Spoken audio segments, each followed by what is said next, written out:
And fire!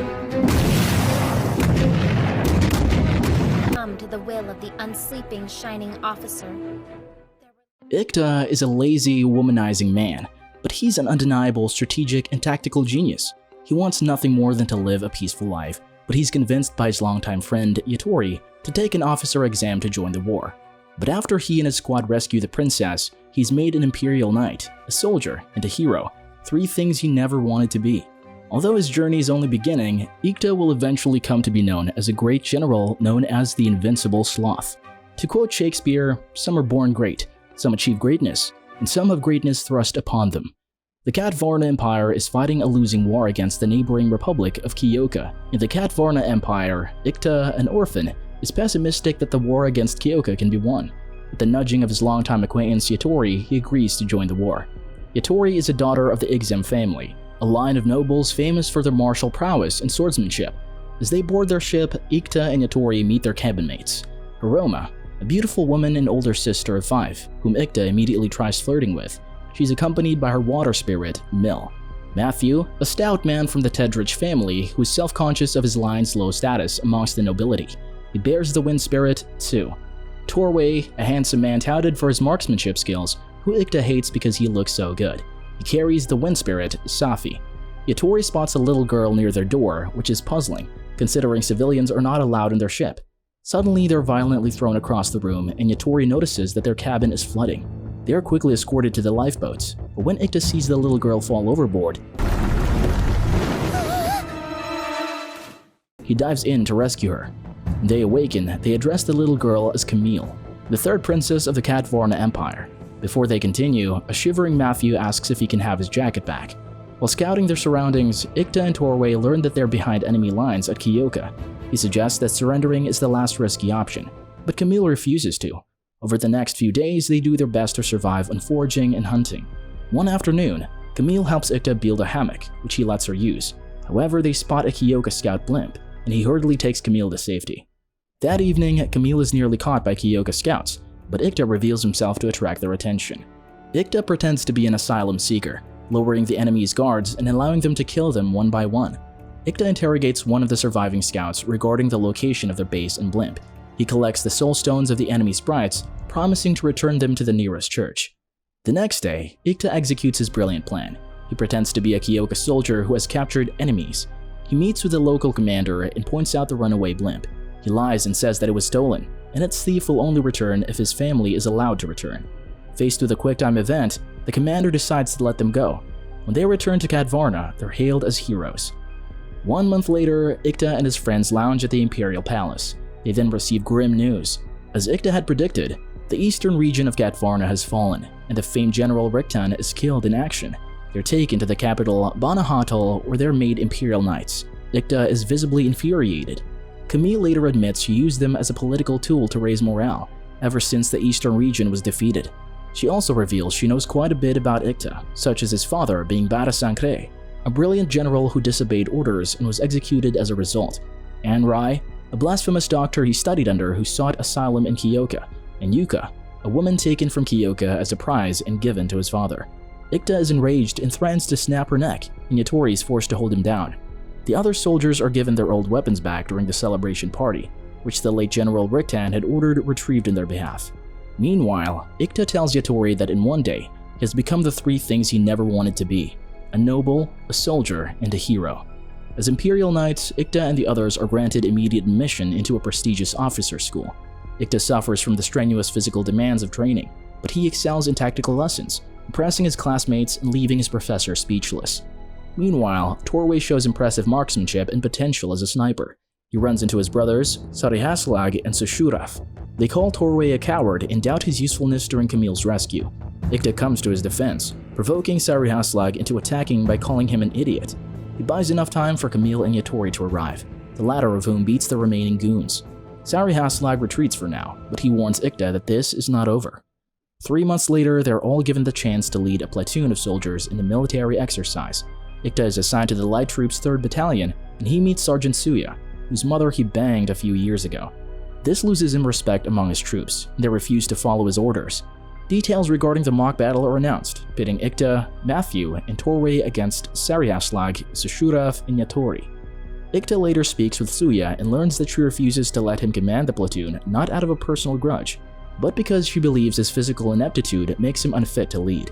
He then proposes that if he can lead them to victory in the upcoming mock battle, she will let him command the platoon, but if he cannot, then he will take a desk job as she suggested.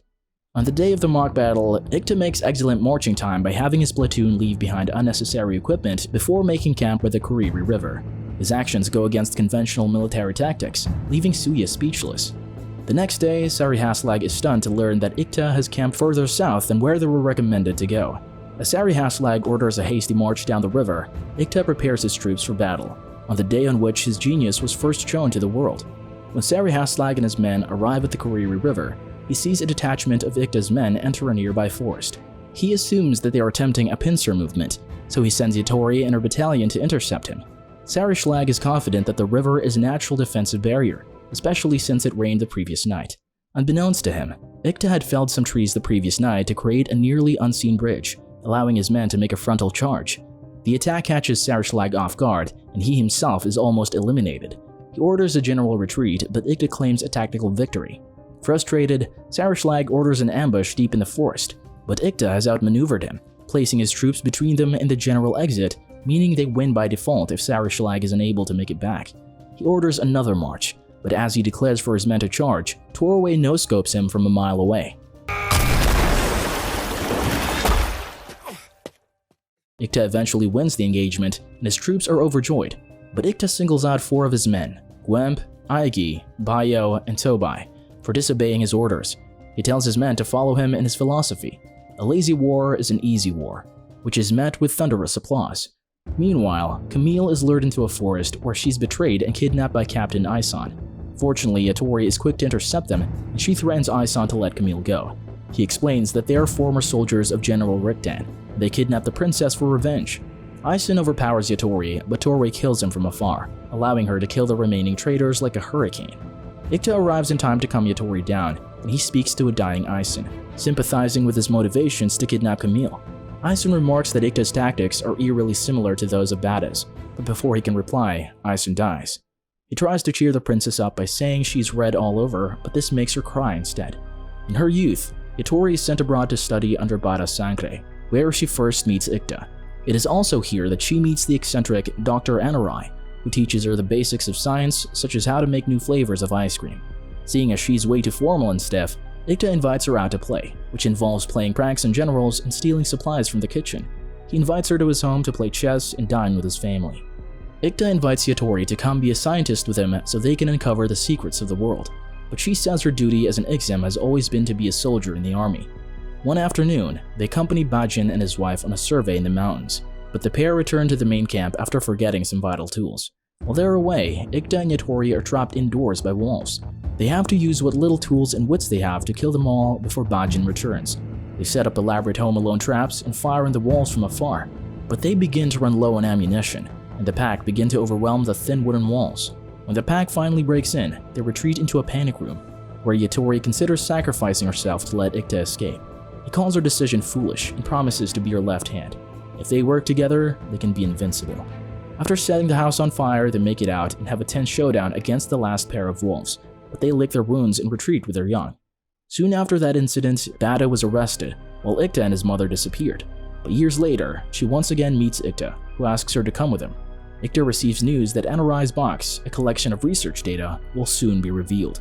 Haroma curiously asks what it is about, and he explains that as a part of Anarai's asylum deal with Kyoka, he must give them research with military applications.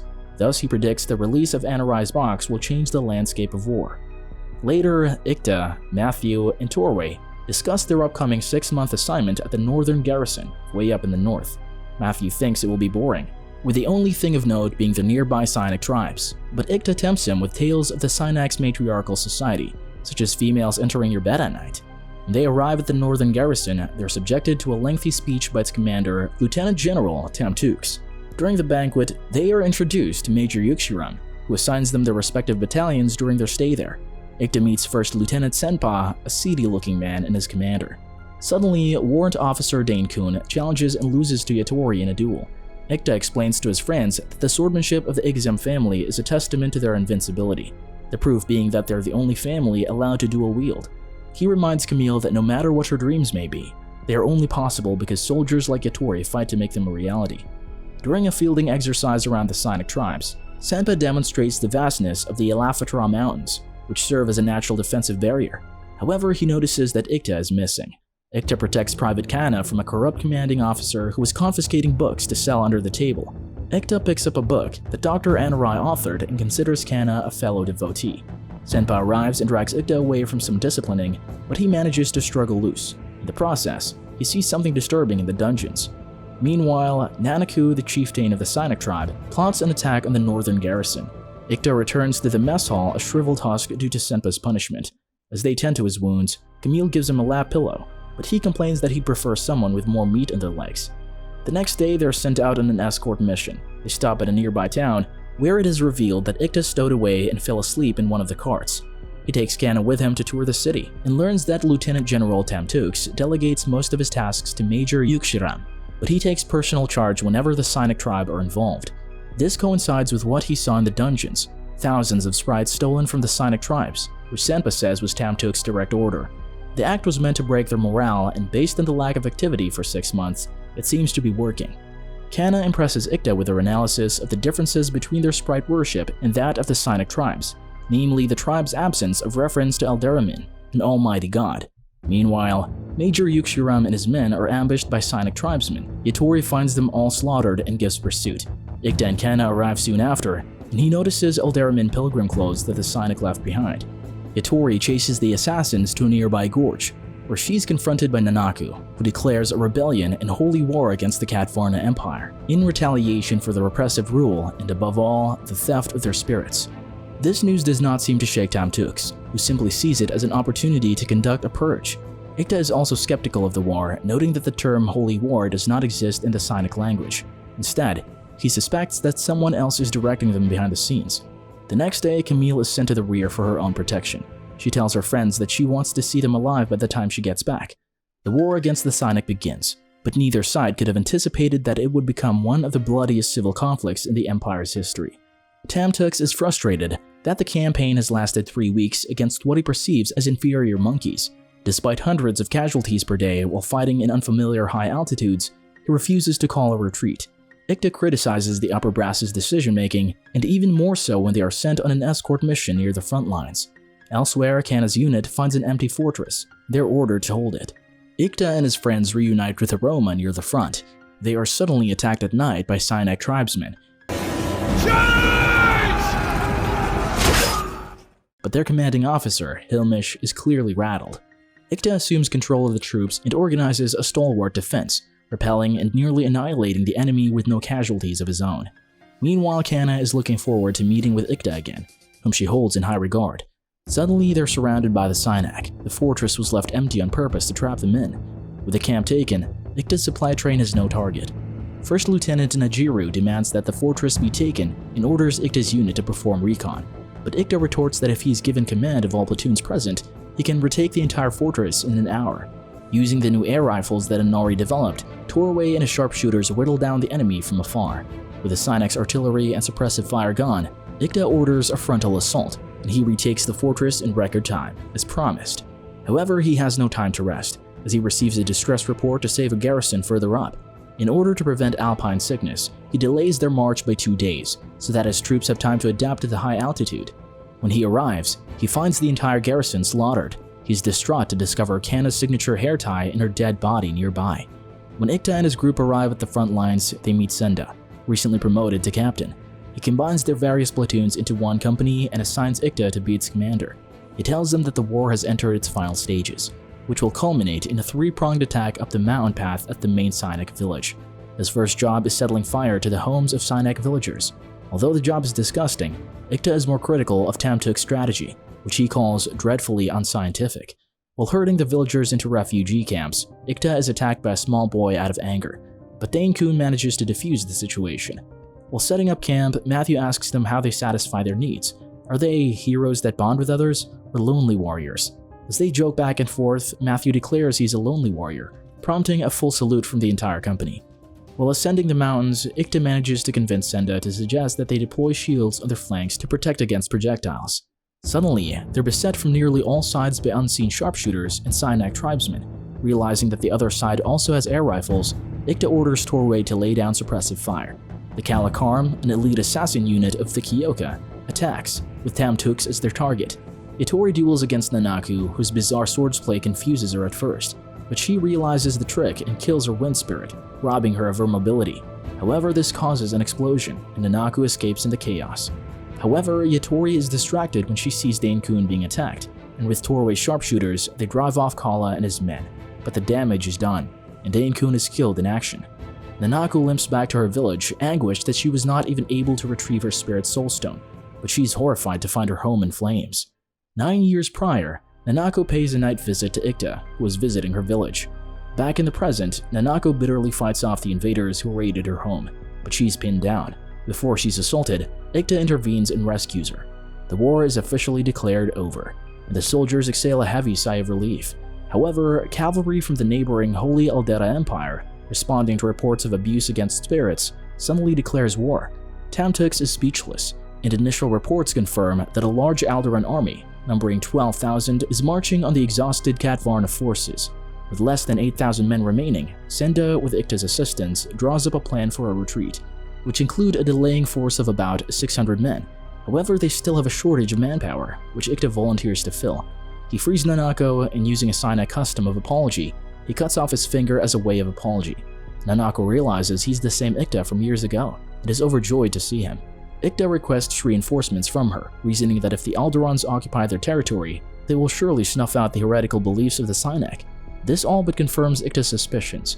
The Kyoka Empire was manipulating things from behind the scenes. He guarantees religious tolerance in the aftermath, and Nanako agrees. When Ikta returns, Senda reveals that he and Yatori have been promoted to first lieutenants, while Matthew, Hiroma, and Torway are now second lieutenants. After finalizing their delaying strategy, Ikta sets fire to the great Gagal Kasakan forest, the only path the Alderan army had. The brazen and unexpected setback stuns the Alderan generals. They call for Radiant Officer Jean, an officer from the Kyoka army. He is a strategic genius, said to be not only Ikta's equal, but also his antithesis, as he's known for his hard work and sleepless drive. He acts quickly and sends another fire on the opposite side to extinguish the previous one. Jean is impressed by Katvarna's decision to burn the forest and suspects that a brilliant tactician he can consider as equal is on the other side. With the fire expected to die down soon, Ikta devises a plan designed to lure the Alderan center into a thickly wood forest, where they erect a garrison. This act to draw them out to open battle is to prevent them from exploiting a mountain pass that goes behind their flanks, which their force is incapable of holding. That night, the Alderans attack, but the first wave was merely sent to erect wooden stakes to neutralize their cannons. Senda sends out Yatori and Nanaku to remove the stakes, but Nanaku goes too far forward and is nearly killed by air rifle fire, injuring Matthew in the shoulder. Things become complicated when the Alderans bring out a siege ladder, which they lack the firepower to stop. Critically, the Syanak are overextended due to Nanaku's misstep, and he considers abandoning them for a moment. However, upon seeing Yatori also in the field, he orders his men to charge. Laying down suppressive fire, they manage to drag back the wounded, and they set fire to their barricade. Although they failed to capitalize on their advantages, Jean still considers it a tactical victory. He now knows the Katvarna have a brilliant general on their side. The operation and Ikta's orders cost them dozens of casualties. When Sayu reports to Ikta the loss of 3 men from his own 3rd Light Brigade, her indifference infuriates her. She questions his judgment in risking lives to save the Syanak, but Yatori defends him and clarifies that she was also responsible in choosing to rescue them. She understands Sayu's anger and explains that in war, you often have to follow orders even if they conflict with your own values. Sayu asks Yatori if ordered, would she kill Ikta? She replies, without hesitation. Jean reveals information that Yatori is on the enemy side and assumes she must be responsible for the tactical genius he's witnessing. Meanwhile, Nanaku offers to cut off both her hands to atone for the deaths of Sayu's comrades, but she replies that she wouldn't be able to live with herself. She didn't realize that joining the army would mean fighting pointless battles. Later on, they receive reports of an Alderan cavalry unit numbering 500 approaching their flank. Senda volunteers to gather a force to intercept them, confident that Ikta would make way more sound decisions than him. To bolster his force, he takes Torway's sharpshooter platoon. Ikta galvanizes his troops and initiates a mobile war of defense. They're tasked with holding their positions for 7 days, and he takes it upon himself to preach the way of a lazy war. On day 3 of their timeline, Matthew's unit finally makes contact with an enemy Alderaan unit, while another detachment is besieging Senda's position, who is now bolstered by 6 air mortars from the Synac. However, Ikta is concerned about reports of a blimp and 300 cavalrymen circling a single area for the past 3 days. Meanwhile, Torway manages to foil an attempt by the Kalakarm to assassinate their rear by setting up their own ambush. The Kyokan unit is caught completely by surprise. They're annihilated. The Alderaan army at the front of the fortress orders an attack anyway.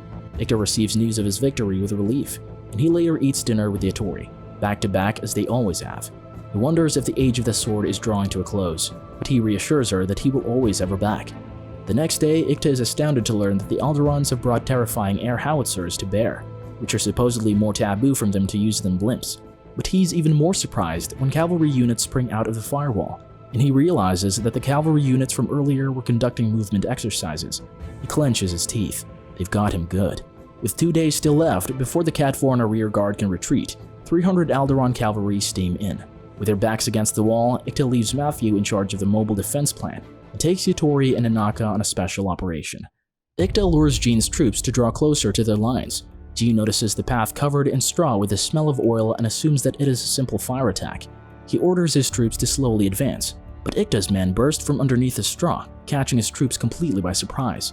With their mobility and range advantage gone, the battlefield descends into chaos. Ikta sends out a flag signal saying they're willing to negotiate, which as planned plays into Jean's personality. Jean agrees to a discussion of terms. He's surprised to learn that Yatori is not the commander, but Ikta. Jean requests their immediate surrender, while Ikta demands that they withdraw to the other side of the forest so their vanguard can retreat. When Jean refuses, he threatens to kill him using Torway, a marksman from the reputed Remion family. Even though Jean is 90% sure it is a bluff, he knows he cannot discount the 10% chance, and he agrees to Ikta's demands. The bluff pays off. Ikta leaves Jean with a word of advice. Overwork is the death of every hero, and he retorts that he will spend his life proving Ikta wrong. But just as Ikta says this, he collapses from his wounds and exhaustion. While retreating down the mountain, Ikta is attacked by Nerva, the last surviving member of the Kalakarm. He challenges Yatori to a duel, and he shows exceptional swordsmanship that rivals hers. However, she shows her true skill. The way of the blank sword, which makes it impossible for him to read his movements. He dies, having no regret about having fought a powerful warrior. When they return, Camille's overjoyed to see her friends all in one piece, except Ikta, who has lost his pinky. In the aftermath, Tamtux is court-martialed and scheduled to be executed for his incompetence and selfishness.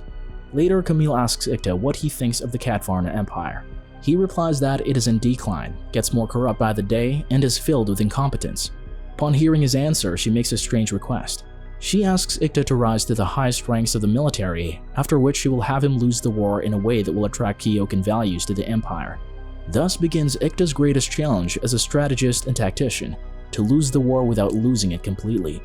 Subscribe for more videos like this, turn on the notification, and leave a like to help the channel out. Thank you for watching.